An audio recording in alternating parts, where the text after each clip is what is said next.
Hello, welcome. Thank you for joining us on this edition of News 2. I'm Sandra Gumansing. In our top story, the Virgin Islands Police Department reported that another young man lost his life due to gun violence. 20-year-old Mark Malik Joseph succumbed to gunshot wounds that he received in the vicinity of the Cool-Out Bar this morning. Medical personnel pronounced him dead on the scene of the crime. There has been a string of crimes seemingly related in the span of 3 weeks to and this shooting at the Petersburg Bar may be related to other gun incidents. Here's more from Stephanie Brown. Gun-related violence resulting in murder and other injuries have been rampant in the territory, especially within the last 2 months. In another gun-related incident, police reports identified that at 1 a.m. this morning, Malik Joseph died as a result of shots being fired in the vicinity of this bar.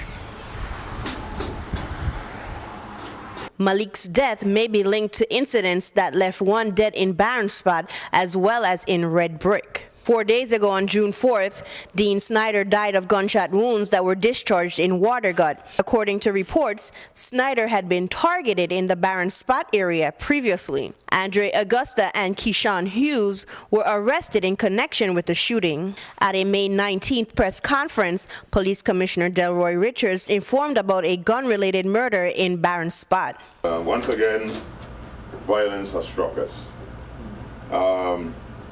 We got a call while in the briefing at approximately 12:36 that shots were being discharged in the rear of Barron Spot, somewhere in the rear of the St. Anne's Church.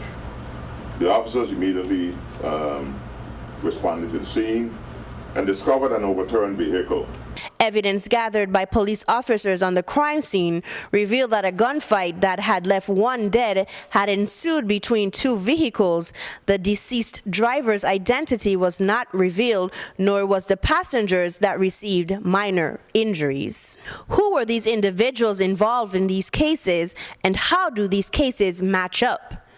For News 2, I'm Stephanie Shalana Brown. In other news, police say Mr. Gabriel Delgado was arrested after he was positively identified by the victim as the person who robbed and assaulted her on June 7, 2017. Here's more from VIPD.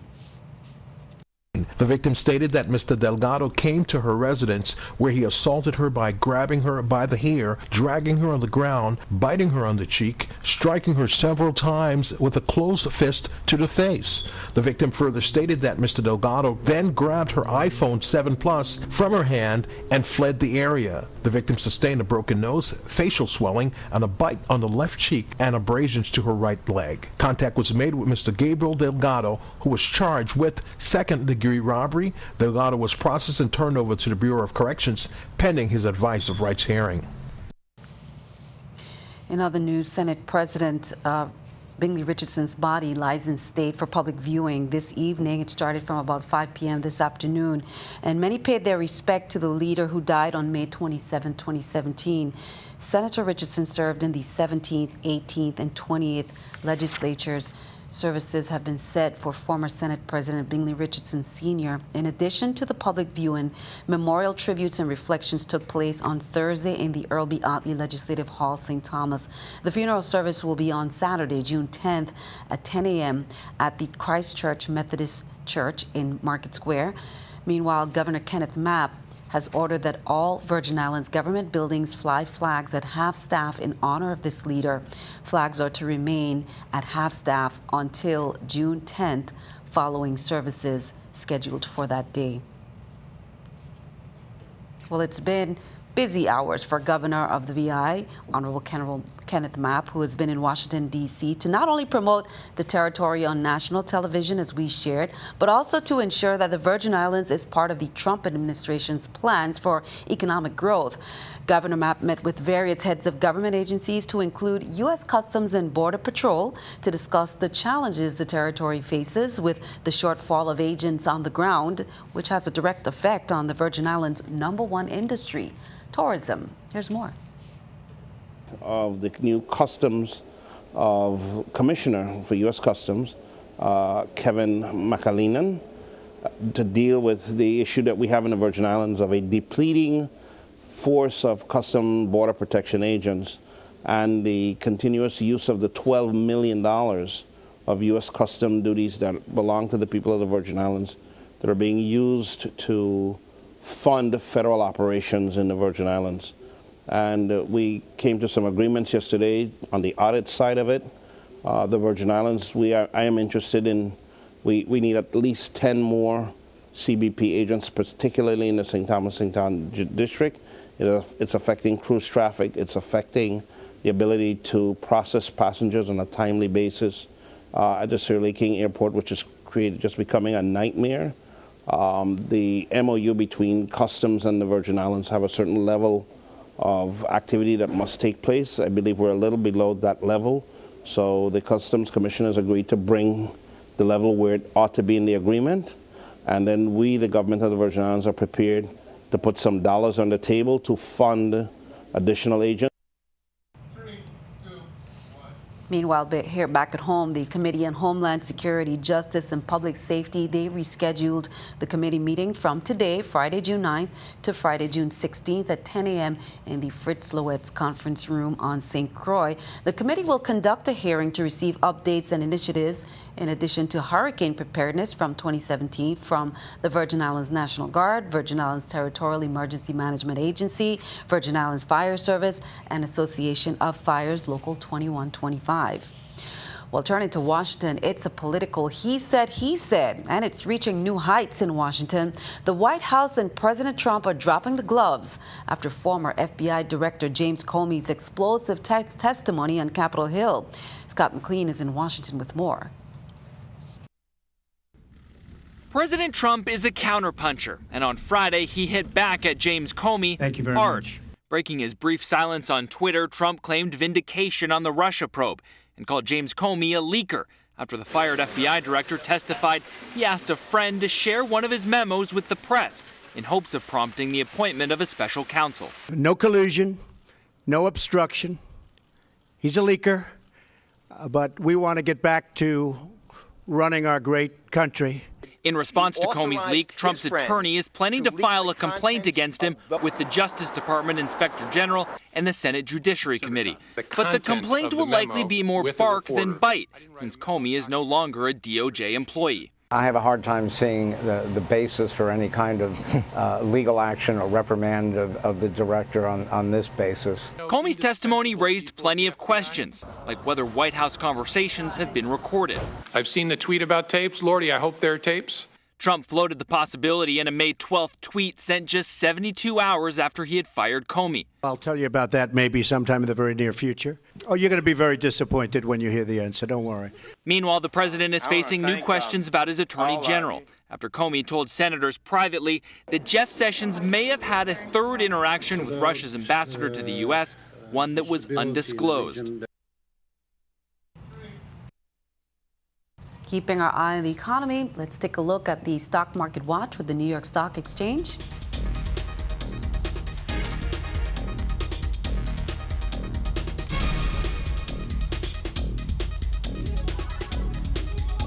Looking at the numbers, we can see the Dow up 89, NASDAQ and S&P both down 113 and 2. Coming up on News 2, 5 graduates received their diplomas for St. Peter and Paul at the graduation ceremonies. We'll have some highlights coming up next.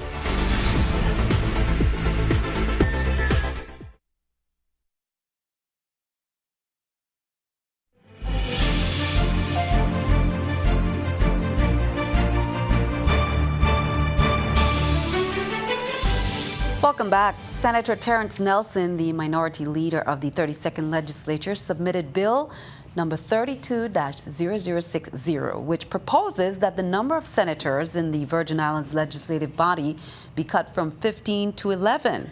The senator shared with News 2 the purpose of submitting this bill. Here's more. And that bill was drafted in light that we continue to look for better representation for the people of the territory. And I feel because we are territorial senators but elected by district, that if we were to create 2 levels of Senate, district senators and 5 at-large senators, you will force those of us who have to be elected by the entire territory to put more focus on the entire territory. I think too many times we get caught in in doing this district fight, one district against the next, when in fact we are responsible for the entire territory. So then the focus is not necessarily to reduce the legislature, even though it does that. And so that's part of the addressing what I believe is the interest of the populace.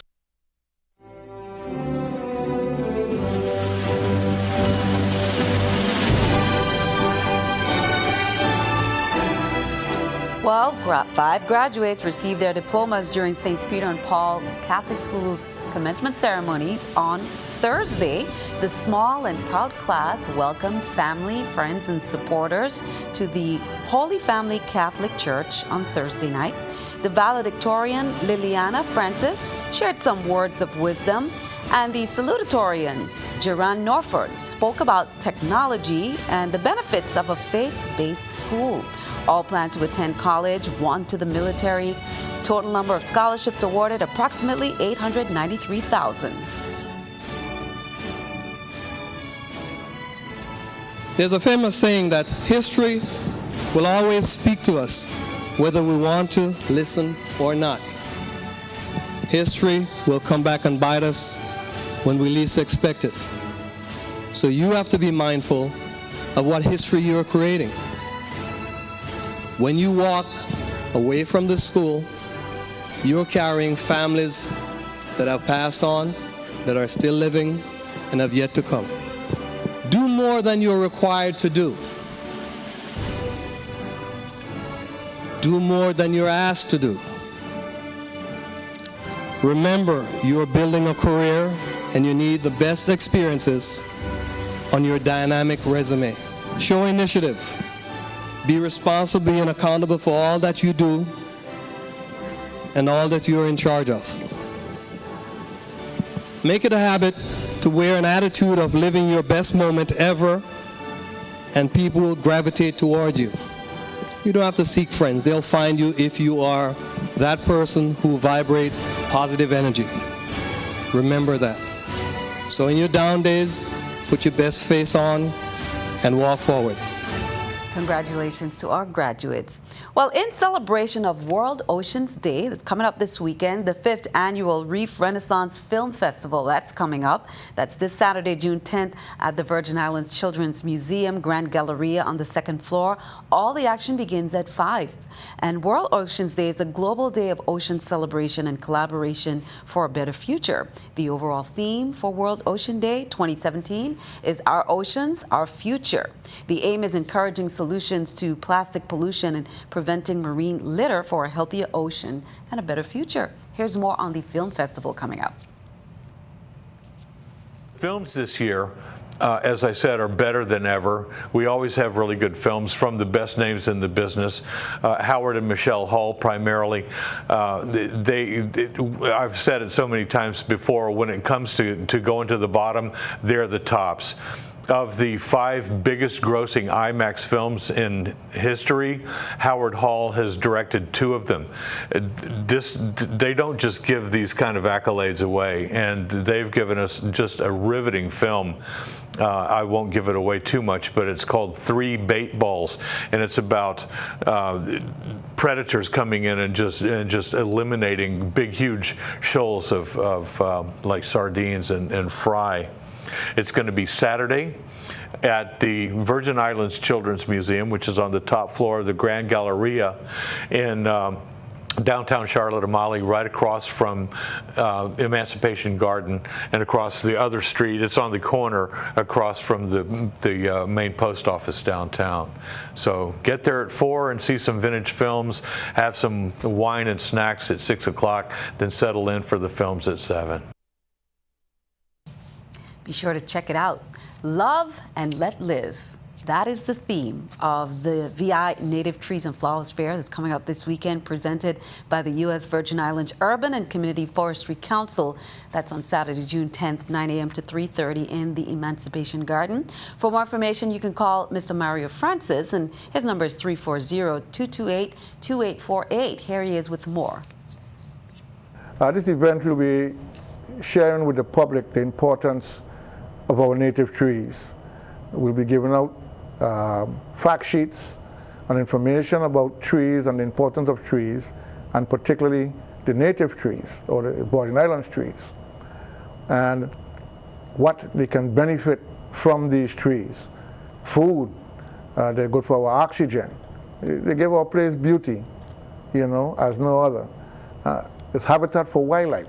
It has been studied and found out through research that trees give you a sense of stress-free living. Young native tree seedlings that we're willing to give away for free, you know, to individuals that are interested in planting a native tree in their backyard or on their school grounds, you know, or at their church or their favorite park.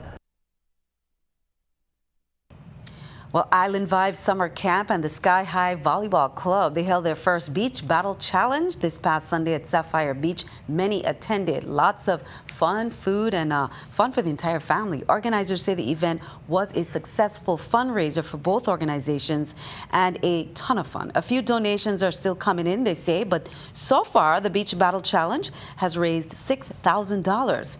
11 teams battled in the sun, sand, and sea for hours, as they were challenged both mentally and physically with games such as the bat spin, alphabet drop, and body train.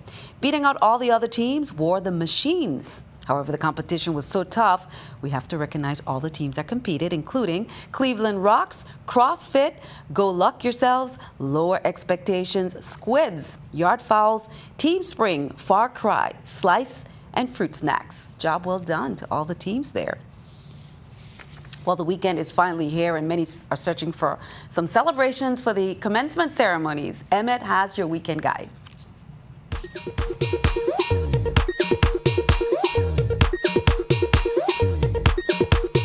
Ready. It's another episode. Then we out on the road. This is what we love to celebrate, I'm bulletproof, nothing to lose. This Saturday on Megan's Bay Beach, there's going to be people, there's going to be vibes, music, and let me tell you, a lot of fun, most of all, chicken, delicious chicken. Here with one of the organizers, Jason Charles. Jason, what to expect at the 2017 King of the Wings? 2017 King of the Wings is going to be bigger than ever before, Emmett. We are having Rock City coming in as a special guest this year. We have over 40 teams cooking up delicious, spicy, crispy, crunchy, sweet, sour. And all the proceeds of this event will be going to Junior Achievement Virgin Islands. I'm going to let you give your invitation to anyone that's watching who that come every year or who may never been to a King of the Wings. You invite them, excite them to come to this one. Well, what I can say is that carpool. It's going to be a fantastic event. I know thousands of people have already reached out to us on Facebook. We have weddings in the States that have contacted us from January that are putting their wedding reception around the King of the Wings. So it's going to be a really, really good event. Well, he's saying it conservative. You got to be here Saturday, Megan's Bay Beach. There's going to be beautiful bodies, beautiful people. There's going to be food. There's going to be drinks. Most of all, we're going to be raising money for a great cause, right? Junior Achievement Virgin Islands will be our benefactors this year. It's an excellent program, and we want to give it the exposure that it needs. Plus, you got Rock City, and most of all, you. So make sure you're here. Stay tuned for the weekend guide. All of We TV, TV2. You don't know it's your favorite island boys in the world, our city, a.k.a. Rock City. Running it, done it, and officially owning it, holding it down right now for all of We TV. Right about now. If I try me,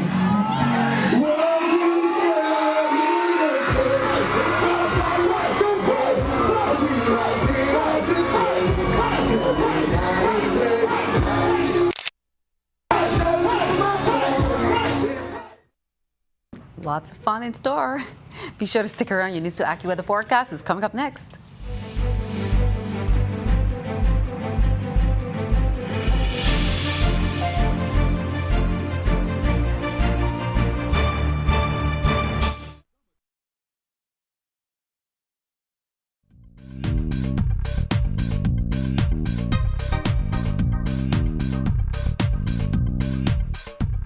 upper level low continues to meander right near, and that's just going to cause for the enhancement of showers as we continue into the nighttime hours. As we check out the conditions out here, we're looking at some activity, especially around the Lesser Antilles. Up toward the north, we do have a front that's actually producing some wet weather for folks in the northern Caribbean. As we check out the current satellite here, we'll be dealing with the enhancement of some showers, a little bit more in the way of clouds around Puerto Rico as well as into the Virgin Islands as we continue tonight. For us, we'll be dealing with some spotty showers. Temperatures will be tumbling right back into the lower 80s. So a very mild night in store. We'll be warming up to 91 in St. John for tomorrow with some spotty showers in and around the area. Here also into St. Thomas, we can expect the same story to continue for the first part of the weekend there, as well as into St. Croix. We're actually calling for some spotty showers because of that upper level feature remaining nearby that's creating that lift and enhancing the moisture in the area here. 89 degrees there in St. Croix for your Saturday.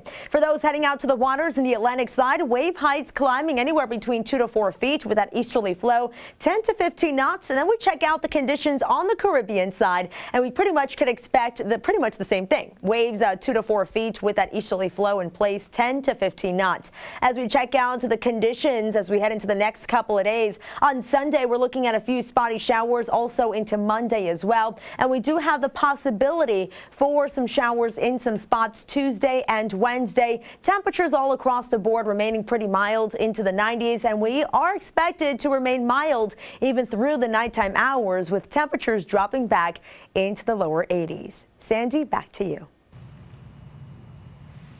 Thanks for that. Spotty shower here and there, not too bad. Looking at our NEWS2 weather picture there, Sonail Melendez shares this picture from Ricardo Richards Elementary School. Very talented artist there, Sonail. Thank you for that. Send us your NEWS2 weather picture to the address on the screen and tune in to see it right here. Stick around. We have much more straight ahead. NEWS2 Sports comes your way next.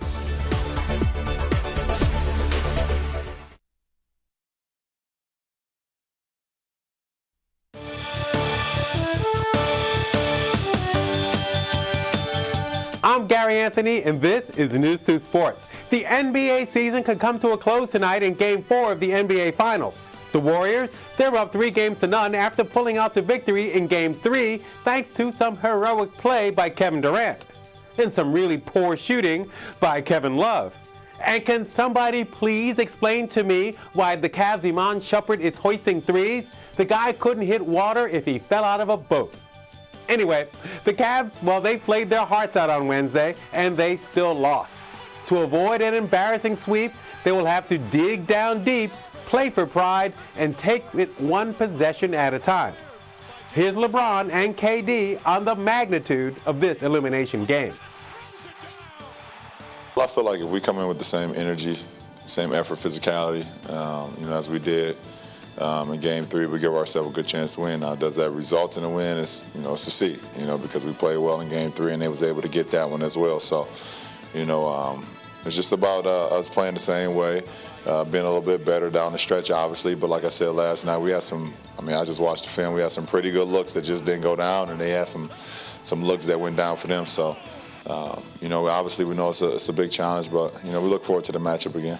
So I'm just trying to stay in this moment and not worry about the future. I know it was an exciting game last night for all the fans and for people to see, but as a player in it, you're just trying to stay in the moment and know that this can turn if we come out there thinking we won a championship already. We haven't, and they're still champions, and we got to go take it. And take it they shall. I know I said the Cavs in 7 back when the series started, but I was so very wrong. Look for the Warriors to win tonight and become NBA champs for the second time in 3 seasons. From hoops to paddles, it's the 18th annual Kayak for Kids. It's on Sunday. Now that's a great way to kick off the summer with this fun fundraiser for the Queen Louise Home for Children. The long course starts at Cane Bay Beach. Registration begins at 9:30, departure at 11. You arrive at Hams Bluff at about noon, and there you get yourself a refreshment break. The short course starts at Ham Bay Beach with registration at noon, and you depart there at 1. The finish is at Fort Frederick Beach at 2:30, roundabout, where all participants will enjoy a picnic. Registration fee is $50. If you don't have a kayak, you can still rent one for about $10, but supplies are limited. It's great fun, and it's for a great cause. That's it for sports. Have a fantastic weekend, everybody. Sandy, back to you. You as well, Gary. Thank you for all those highlights. That's all for this edition of News 2. On behalf of all of us here, have a wonderful weekend. We'll see you next week.